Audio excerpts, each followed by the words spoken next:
Hello, uni students. Welcome to fourth quarter. Well, we did it. We made it through the winter, and spring is here. I look forward to seeing many of you for some of our on-campus enrichment and class activities. I encourage all of you who are interested in participating in in-class, in-person, or enrichment activities at uni to get in the habit of getting tested twice a week so that when something you're interested in comes up, you'll be all ready to go to participate. We are also trying to schedule some key activities that are important traditions in person.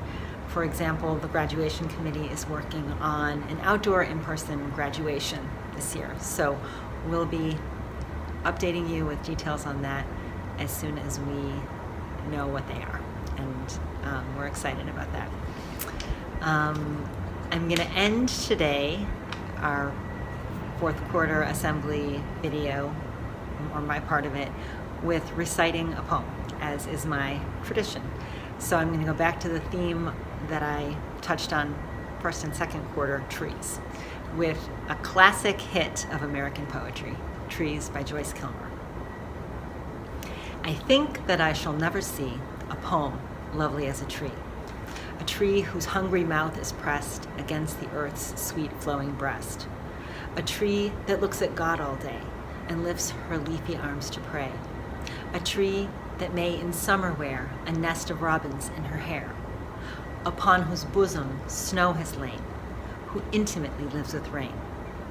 Poems are made by fools like me, but only God can make a tree. Happy spring, happy fourth quarter. Hope to see you soon. Take care. Next, we'll hear from Kim Bryan from the local organization Rattle the Stars.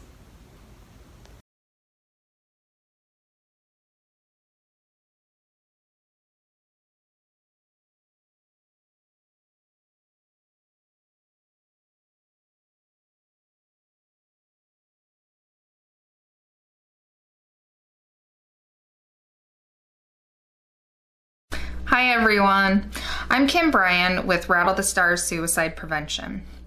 I know talking about suicide can be really hard, but I also know that there are likely people listening to this who are having thoughts of suicide, or people who are concerned about or know someone who is having thoughts of suicide. So I want to give you some information on what to do if that's happening to you. Most importantly, I want to encourage you to talk to adults that you trust. So think about the adults in your life that you feel safe with, that you feel comfortable with, that you feel would be understanding and supportive. This could be your parents, or it could be another family member, like an older sibling or an aunt or an uncle.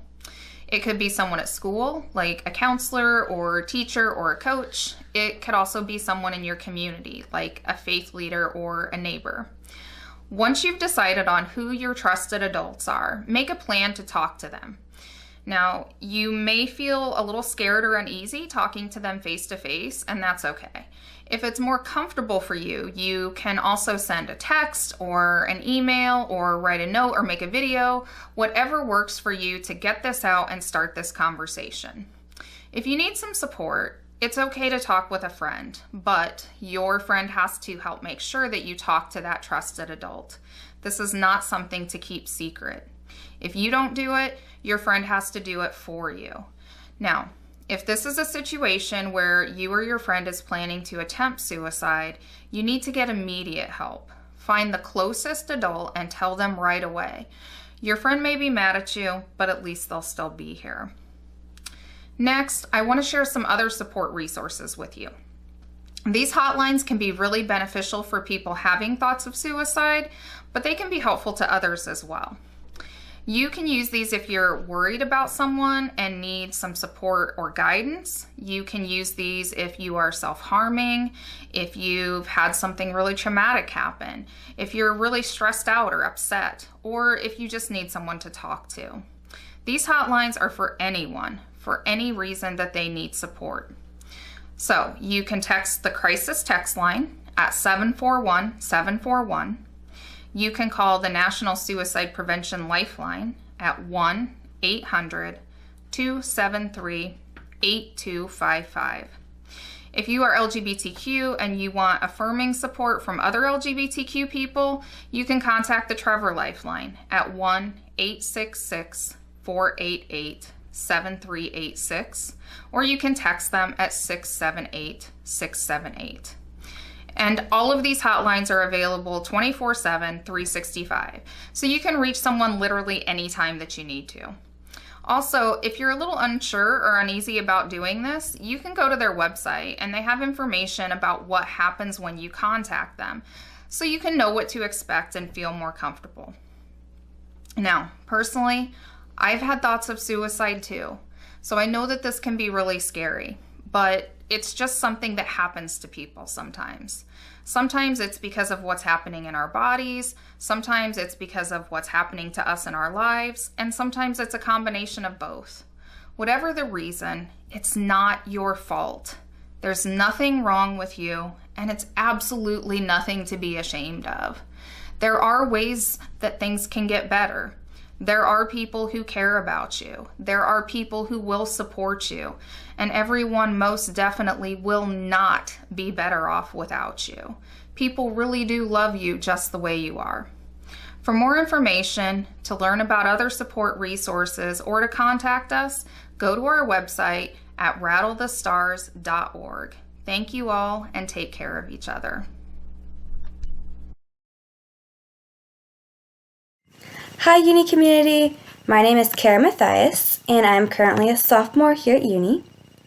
I hope you all had a great spring break and are refreshed to start the fourth quarter. You've got this, stay strong, we're almost there. One of the hobbies I'm currently pursuing here at Uni is volleyball. We have a great team who is supportive, encouraging, and caring, and we have great coaches who always try to help us gain new skills. And we all around have a great atmosphere here at Uni. I like playing volleyball because it is really fun when you learn that skill you've been working on for a while, like serving over the net, and you finally get it. It's just amazing, and all your team cheers you on. It's just a great experience. I also like volleyball because of how supportive and helpful your teammates are. Like if you were to miss a ball or something, they'll always be like, "You've got it next time. Just keep working at it." That's just great to be around those people. If you are interested in watching us play, we usually play on weeknights, 5 or 6, and we're usually live streamed on YouTube. If you would be interested in joining the volleyball team next year, please come to Open Gyms to see if you like it next year, and be sure to be in contact with the coaches and other players. We would love to have anyone of any experience. It's really just a great experience, so if you'd be interested in joining, just please try it out. I hope everyone has a great fourth quarter, and next up, we'll hear from Donby Choi. Bye, guys! Hi guys, it's Donby. I just wanted to congratulate you guys on reaching the fourth quarter. I know literally it's been a really long and hard year with us just, celebrating or coming upon the 1-year anniversary of the pandemic, or quarantine. And so I just wanted to say congratulations. You guys made it, and just keep pushing through. But also, especially as a senior who has spent 4 3/4 years at uni, I've really been reflecting and kind of thinking about my favorite things that I've been able to do. And so I just wanted to be able to share some experiences and the unique things about uni that hopefully you guys will be able to do or experience, and especially you underclassmen will be able to take advantage of in future years. So this might be an obvious one, but I guess one thing I really recommend you take advantage of is the clubs that we have, and just extracurriculars like sports. I know a lot of you probably are in sports, but definitely cross country and track have been one of the biggest presences in my own life at uni. And so I really recommend just the team environment and getting to know people outside of your class. Another thing would just be take advantage of the events. I know one thing that we missed out on this year was the Habitat Dodgeball Tournament, but then things like the Dodgeball Tournament, or even things like the Winter Party or the end of the year potluck, they're just really great opportunities to just kind of chill out and celebrate your hard work throughout the year and throughout the semester. I guess some other things that I've just really been missing from uni and being in person, and just that I noticed, especially being virtual, is being able to cook in the kitchen. I know one time my friends and I literally baked a lemon cake in there, and People will of course like swarm you and ask you for some, but I think that's just part of the experience. I also really miss like food exchanges and being able to just take a nap and listen to music in the lounge, or even just like explore like campus and go get food on Green Street. I think the freedom that uni offers is really great, and it's just something you should take advantage of. I just wanted to end off and say, I know this isn't all that uni is. There's a ton of other things that I didn't mention. And I know just saying these things probably doesn't get you super excited considering we're still virtual. But I just wanted to give you kind of a sneak peek and like hopefully get you excited for what's to come, and just remind you of what you loved about uni, and for like underclassmen or especially subbies, what you'll grow to love about uni. And so just looking back on my 4.3 or almost 5 years at uni, high school is really what you make of it. And so just really take advantage of the things that are around you. And I hope you guys have a wonderful fourth quarter. So next we're going to hear from Tehan Lee. Hi, I'm Tehan Lee and I'm a freshman. I remember last spring break when we first went online. I thought that it'd last only about 2 weeks and that we'd all be back very soon. But I'm sure nobody anticipated that we'd still be learning online a year later. However, this year has been a very special experience for us all, whether you were starting out as a subby, advancing a grade, or graduating. It has also been a very hard year. Having online classes without any face-to-face interaction is for sure a very difficult thing. But when I look back, I think that we were also able to achieve a lot of things throughout the year. We had Agora, where students were able to create interesting, engaging, and refreshing online classes. We had Spirit Week, where the fun competition between classes brought out the collaborative energy. This Subby Buddy program was also able to help acclimate subbies to their new environment. And countless other online events took place that ultimately recreated the uni spirit. We shared ideas through captivating class discussions, and although we were not face-to-face, we shared laughs and good experiences. It's been a year since we last met, but we're all here, and we're stronger, and we're more eager than ever to get back together. Most importantly, through the dedication of our entire community, we were able to have a great uni year. Next, we'll be hearing from Dr. Raneem. Hey, welcome. I'm here in Central Park. One of my colleagues, Janet Kroenke, sent me an article, and it was entitled, "We signed up for a 5K that turned into an ultra marathon." Of course, an ultra marathon is anything from 20 to 100 miles. But the point is, we've signed up now for this marathon during the pandemic. And it's hard, like anything. And I'm sitting here and I did a little research about the New York Marathon. It started in 1970 and 153 participants signed up and 55 finished. The cost to entry was $1, and they basically ran around Central Park 4.5 times. In 2019, there were 600,000 people who finished. And the average time was 4 hours and 38 minutes. So the article went on to talk about how, like a marathon, it had similarities to what we're going through during this pandemic and the stress and everything. And I'm just going to point out 2 of them that I thought were pretty interesting. One was make mini goals. So as a runner, I've never done a marathon, but as a runner, or any long-term goal, is you want to reach mini goals. So for running, it's trying to make these mini goals of, for example, getting to the next aid station. On a race like this at the New York Marathon, where there are 1 million people that line the streets as they run through the city of New York, there are 10,000 volunteers. And of those 10,000 volunteers, they serve crowd control, health stations, as well as aid stations. And at those aid stations, they're handing out water and stuff like that. So with marathon running, they were saying that they try to reach those goals and say, I'm going to get to the next one, I'm going to get to the next one, and they just keep moving along like that.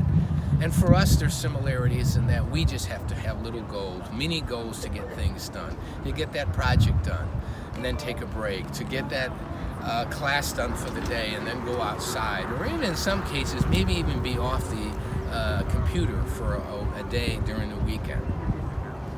The other thing she mentioned in the article is it takes a team to finish. We always think that marathon running is a solo activity because we see individuals run. But our life, we are not wired to do things life solo. We are really not.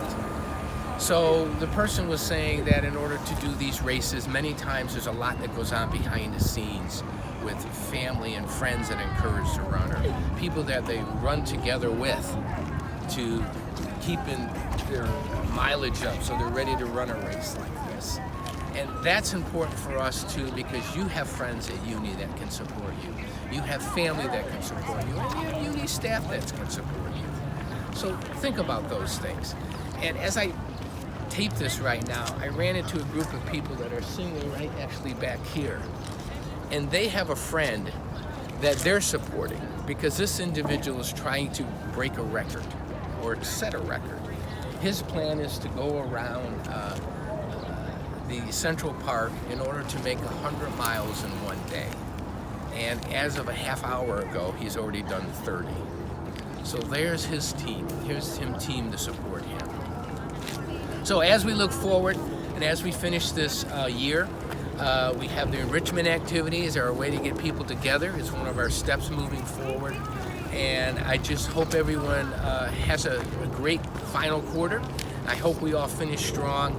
And that's me signing off from Central Park.